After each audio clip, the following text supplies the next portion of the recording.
வணக்கம் வணக்கம் இனிய கனடா வணக்கம். 2025 ஆண்டிலே 10வது மாதத்திலே 14வது நாள் செவ்வாய்க்கிழமை. இன்றைய நாள் சிறப்பாக அமைய இனிய வாழ்த்துக்களை சொல்லிக்கொண்டு பொழுது புலந்து மறைகிறது, மீண்டும் புலந்து மறைகிறது. இதுவே நாளாந்தம் நாம் காணும் காட்சி. ஆனாலும் உற்று நோக்கினால் 1000 அர்த்தங்களை எமக்கு சொல்லுகிறது.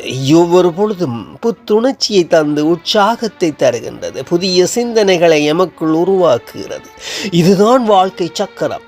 இதுதான் சக்கரத்தில் சிக்கி சிதையாமல் சிறந்த வழியை கண்டு மீண்டு எழுவதுதான் வாழ்க்கை பயணம்.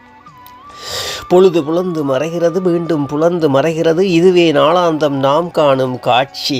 ஆனாலும் உற்று நோக்கினால் 1000 அர்த்தங்களை எமக்கு சொல்லுகின்றது. ஒவ்வொரு பொழுதும் புத்துணர்ச்சியை தந்து உற்சாகத்தை தருகின்றது, புதிய சிந்தனைகளை எமக்குள் உருவாக்குகிறது. இதுதான் வாழ்க்கை சக்கரம். இந்த சக்கரத்தை சிக்கி சிதையாமல் சிறந்த வழியை கண்டு மீண்டு எழுவதுதான் வாழ்க்கை பயணம். நாளை சந்திப்போம். அதுவரை வணக்கம் கூறி விடைபெறும் நான் RGR மோகன்.